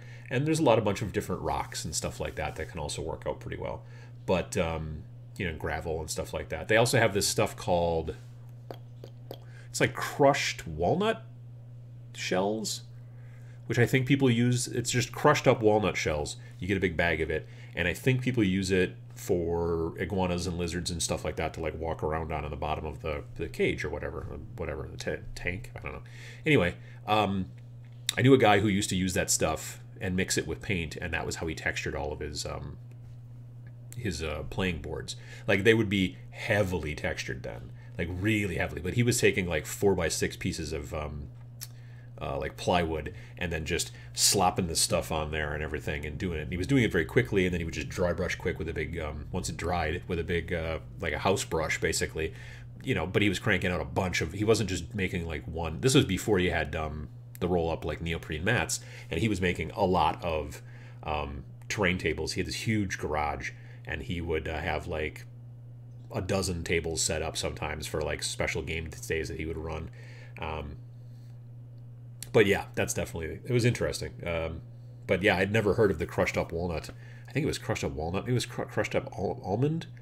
It was the shells. It was basically, something that you get like at the store. They got to take the shells off of it at the factory, and then they got all these shells. And they're like, well, what can we do with it? And they crush it up and make it into not quite a dust, but more of almost like a real small gravel, and then sell it to the pet stores, and then they use it, and then lizards hang out on it. I'm not sure exactly, but it's it's stuff you can get at the pet store. Llama Juice says, welcome to Tabletop Chinchillas. I've just known a person with a chinchilla for a long time, so that's the only thing. I had a teacher in high school who was a chinchilla rancher, now that I come to think of it. I can't think of his name anymore. That's weird when you get old and you just can't remember like stuff. It was Mr. He always wore the same suits over and over and again. He taught me social studies, not social media, because we didn't have that back then. Anyway, he was in his spare time, he was a chinchilla rancher. Michael says, I decided to get back into the world of Warhammer with my 5-year-old son. Paused in 2002. We are going to dive into Kill Team, Necrons versus Space Marines. Any suggestions for playing with a young one? I would definitely strip away a lot of the extraneous rules when you first start. And Kill Team has got a bunch of them that you can pull away. Like, forget about command points. Forget about command points unless you want to do the reroll thing and make that the only tactical thing that you do. Then you could kind of use that, because then there's a little bit of math there where like every turn, okay, now you add 2 to what you had before, and now you have how many, and so you can kind of turn it into a math exercise, which I guess is good. But forget the scout phase, forget the forget most of the tactical stratagems and junk like that. Even forget the specialisms if you want to, and just start off with, you know, the kind of standard stuff. I mean, 5 is maybe a touch young. I mean, you might even want to dial it back a bit more and just have like a little bit more simple, like maybe it's just to hit, but not necessarily to wound. And you know, maybe it's just to hit and then saving rolls, that kind of thing. Those, it depends. You know, your mileage may vary. Depends on how smart your 5-year-old is, or whatever, or how much time you want to take. But yeah, definitely. And then patience. Also, patience is a good point. That's, you've got that. You got a good idea.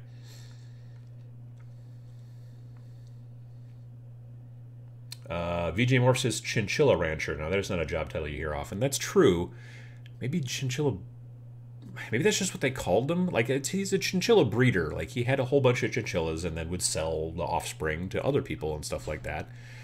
Maybe it was just a joke that everyone called him a chinchilla rancher. I never saw him wear, like, a special chinchilla rancher hat. So maybe, I don't know, maybe... But I like the term chinchilla rancher rather than chinchilla breeder. I suppose there's that. Let me see here. Valerio says, I'm going to receive about 30 miniatures from the Ghostbusters Cryptozoic board game. I'm going to display them creating Ghostbusters-themed scenery. Any advice? Yeah, I don't know. I mean, I haven't seen any of those models up close, so I don't know how detailed they are. But I do remember them being, I think, if I remember correctly, they're very brightly colored plastic. So if you're going to, like, paint them and all that kind of stuff, then you'll probably need a pretty good couple of coats of primer, but don't go crazy because you might fill in too much detail, which you don't want to do that either. So there's that. 12 Neef says, I'm super late. Good morning, everyone. Good morning, 12 Neef. Yeah, there's about 20 minutes left, but we've been talking about chinchillas mostly, so there's that. Do you have any advice for teaching an 11-year-old who has never picked up a paintbrush how to paint? I would probably start with, like, if you go to the grocery store and you buy some of those plastic, you know, army men, the green ones or whatever, I would start with some of those and maybe, like, spray prime them and then start kind of teaching some techniques there. Because then you've got something inexpensive that neither of you is super concerned about. I know sometimes kids can be like, I don't want to goof this up because I know this is mom's or dad's, you know, special Games Workshop guy and I don't want to goof it up or whatever. But if it's just like, hey, we got some cheap, you know, army dudes or whatever that we picked up at the grocery store and we're going to try painting them to look cool and whatever, then the kid can feel a little bit better about that and go, yeah, that's cool. We'll just, you know, because it's not, because a lot of times there's a lot of people, and if I had kids, this would be the case. This is like, these are dad's toys. These are not yours. You can't. And then all of a sudden one day when you're like, well, now I'm going to teach you how to paint dad's toys, that could be a little bit extra stress potentially on the child. So if you're like, hey, we're going to go get some things I'm going to teach you, and it's okay if these get broken or ruined or whatever, because we can just paint them over again and it's fine. We just got them at the grocery store. They're cheap. Then you can probably teach some from there, and then maybe get your son or daughter their own Games Workshop stuff once they start to get a little better, and then you go, no, this is yours, and you can, you know, there's those different levels. But yeah, I think it's, again, patience, also a big deal, from what I understand. Like, I try to be patient with the cats, and none of them can paint worth a damn. So kids, I think, are going to work out better for you in that situation.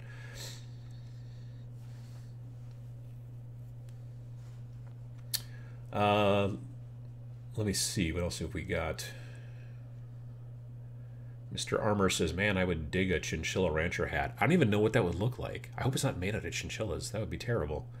I mean, very furry, though. Very, very soft. But, yeah, I don't know. Zebulon, hey, says, have you seen the new rumor engine that looks like a Seraphon? Do you think that... I did, yeah.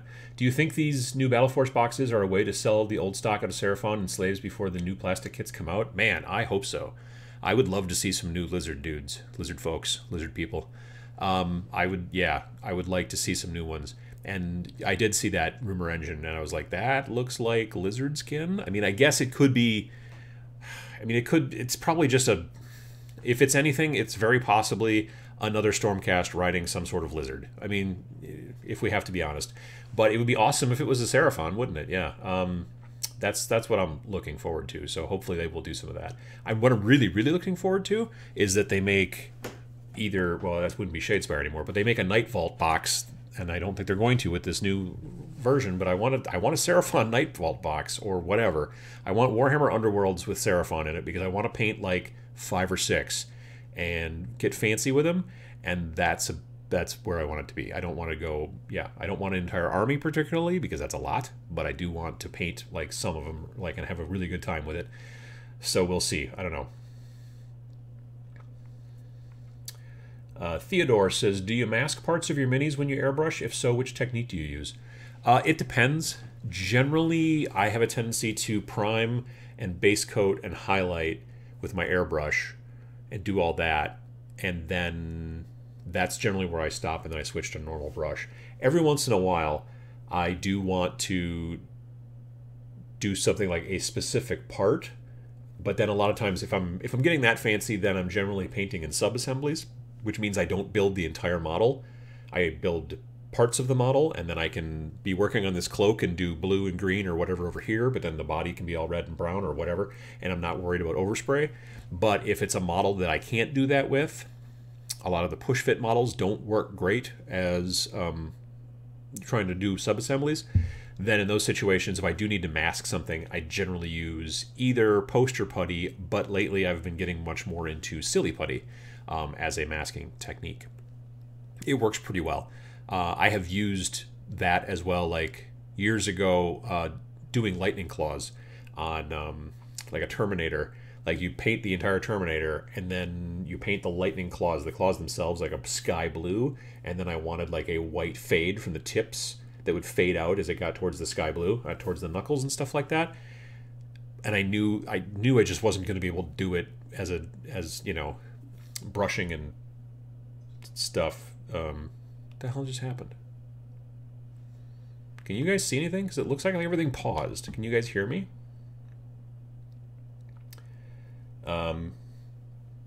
Because the camera's still working over there, but this one's stopped. Hello? Can you guys hear me? Camera locked up? Well, what the heck is going on? Well, that's very strange.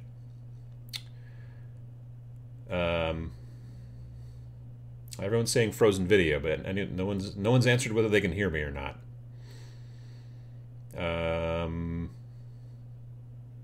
Hear you, can't see you. Okay, cool. Well, that's awesome. All right. Well, anyway, long story short, what the hell was I talking about? Oh yeah, airbrushing.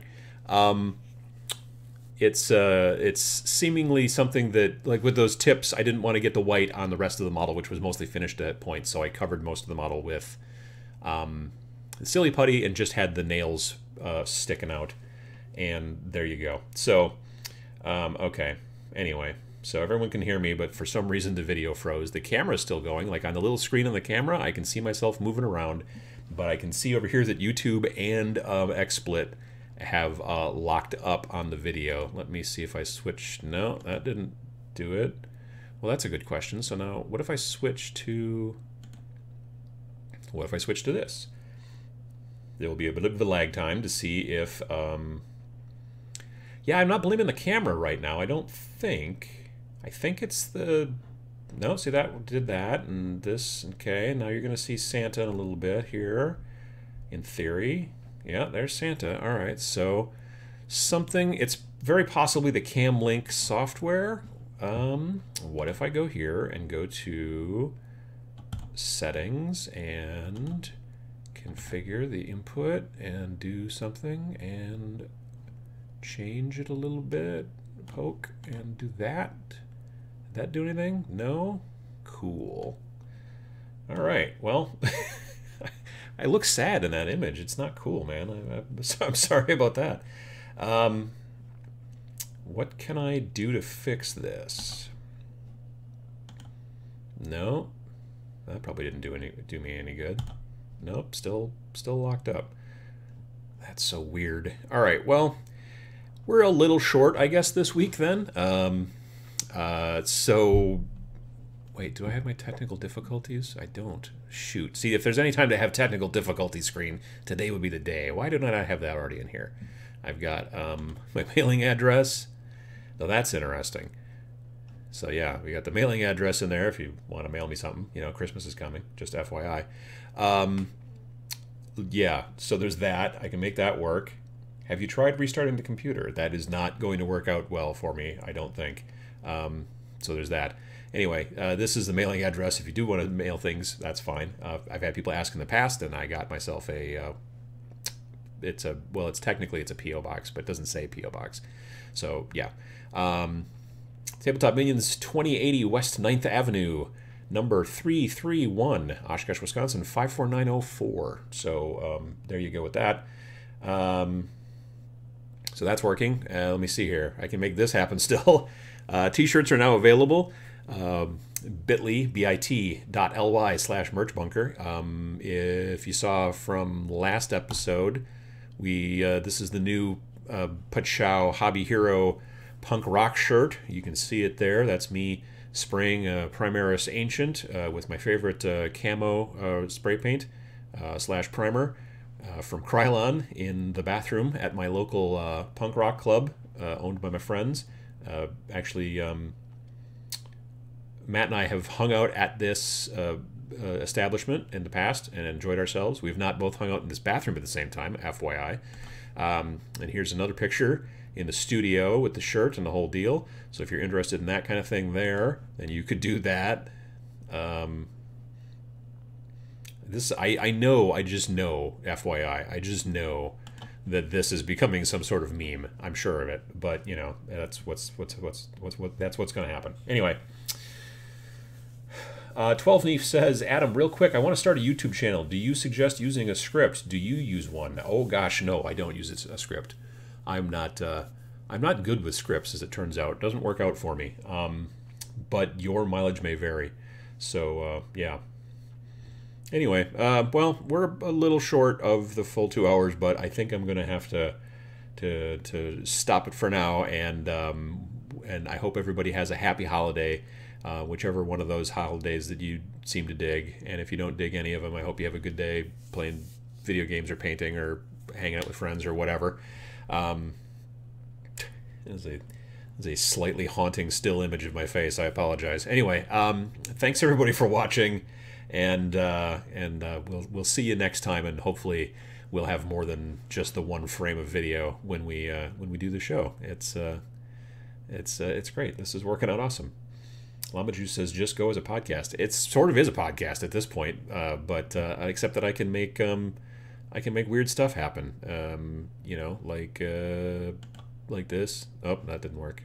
Okay, but there's a Patreon thing. There's my face. There's Santa. Anyway, thanks for everybody coming to watch it with this strange kind of episode, and have a happy holidays. And we'll see you on the 30th, 2 days before the new year, 2019. Thanks for watching.